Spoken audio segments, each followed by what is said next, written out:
When I purchased Behringer's Model D, it impressed me. I really like the sound. It sounds very close to a Mini Moog, but the reality is that I'm not able to pay for a vintage Model D or even a new one. I work at a studio, I do sound design, so Behringer's model, it's enough for me. Using it, it felt more like a sound module, and I needed to turn on some other hardware to use it. So I got fed up with that, and I decided to convert it into a standalone instrument because I really, really like the sound, but I was frustrated by not being able to play it whenever I wanted to. It's as simple as that.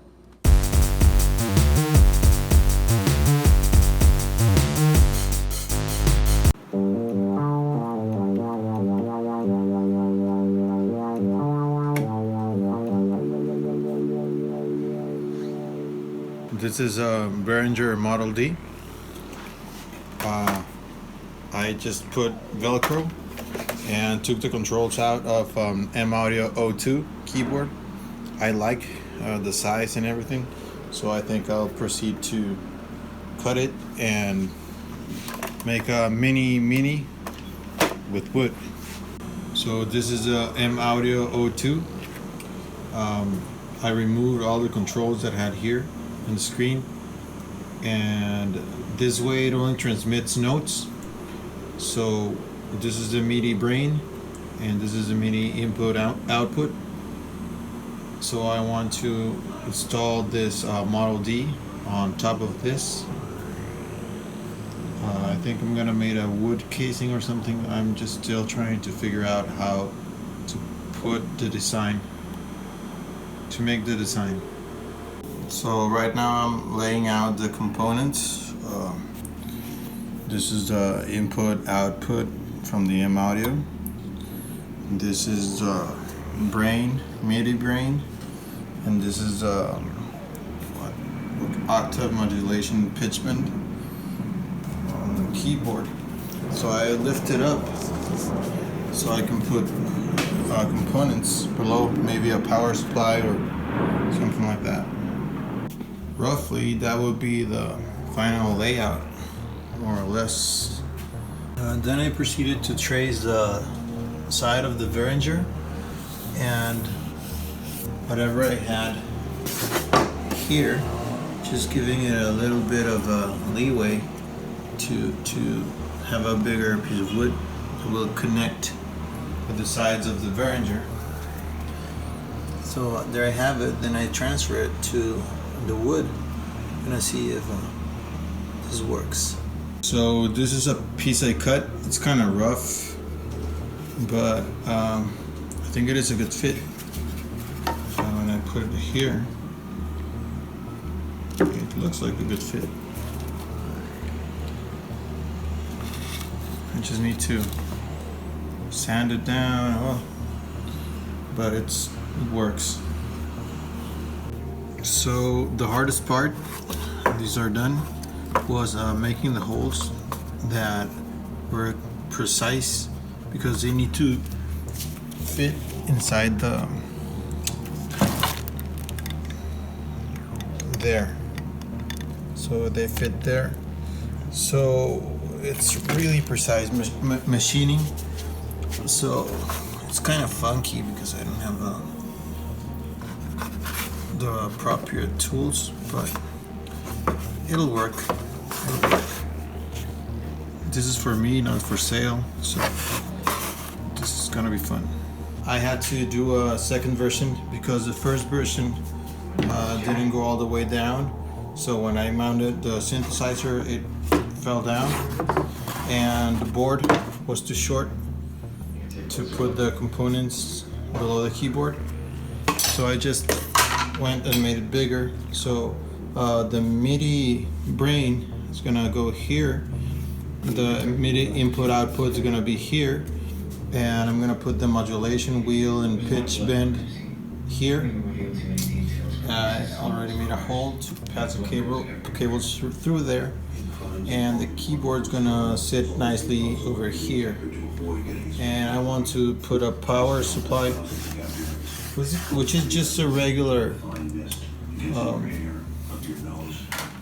this one, which is a universal, but it gives a 30 watts, and it gives very stable voltage, and also has a USB port. So I'm gonna modify it. I'm gonna place it here, so it feeds the synthesizer, and with the USB I'm gonna feed the keyboard. So dark, yeah, how dare you?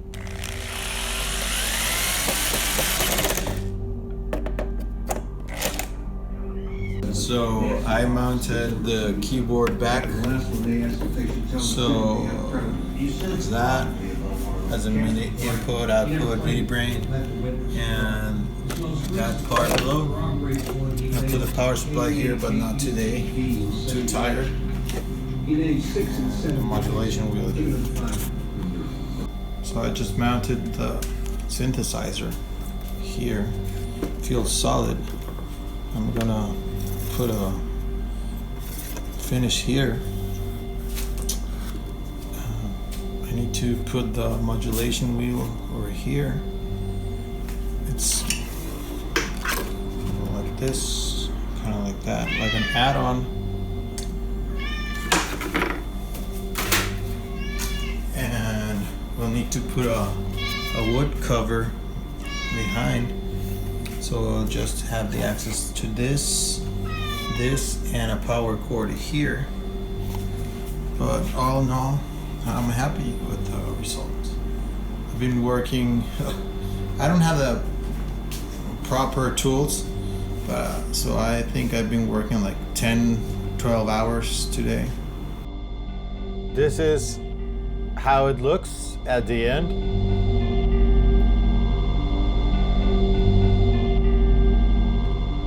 There are some things that are still on the rough. Like there's a small gap which was covered by a plastic with the oxygen 2 case. I spray painted black, but then I ended up scratching off the pitch bend, modulation, and octave lettering. But it's very well integrated into the final design.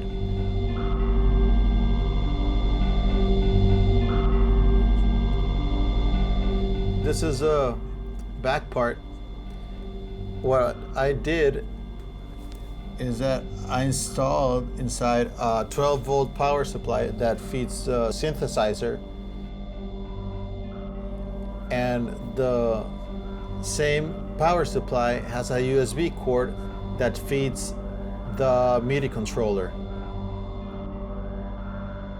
I connected that one to this plug, and I connected them to a common ground in a screw that's inside. So I now use just one plug to turn on and turn off both the controller and the synthesizer. But as they are two independent MIDI controller and synthesizer, I have to plug a MIDI cable from the MIDI controller to the synthesizer input. And as it turns out, I really like that option because it can be used as an independent individual instrument. And the USB port also connects to the computer, and the computer sees it as an M-Audio keyboard controller. I find two advantages of having built this as a standalone instrument. Number one is a practical side. You can just pick it up and play it, and that's it. Number two is that since it has a MIDI controller and a synthesizer, I can plug the MIDI controller to some other devices or to the computer, and take advantage of arpeggiators, sequencers, etc. And they all come back to the Model D.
Okay, so I have this set up right now. I put an MPC 1000 with JJOS and a Model D with the keyboard. The way these are set up is that the MIDI output from the keyboard goes into the MPC. The MPC has an arpeggiator and it goes out back to the Model D. So if I play the keyboard,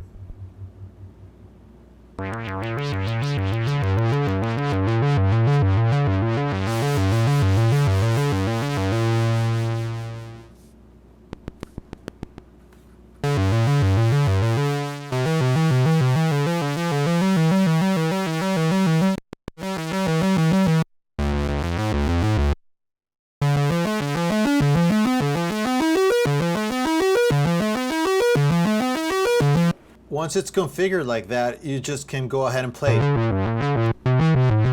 You can play arpeggios. Or you can play arpeggios and record them at your sequencer. I'm gonna record an arpeggio sequence.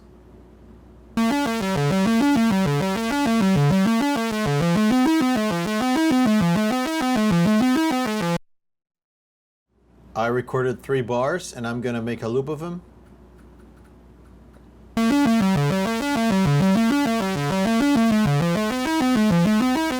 And that's it. I can just go ahead and modify my sounds.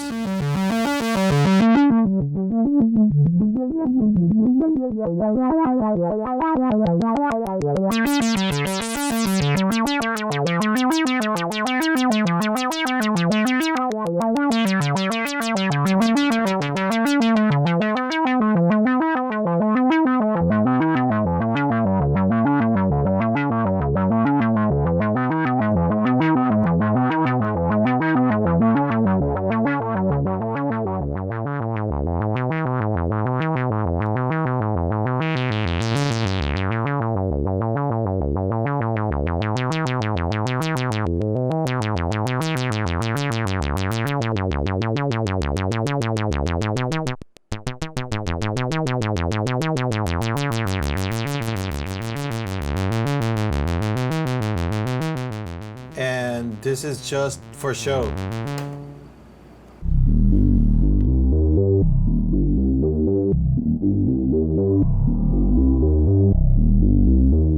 I programmed a sequence with 808 sounds, and I'm gonna play and record a sequence, and it's gonna loop and play back.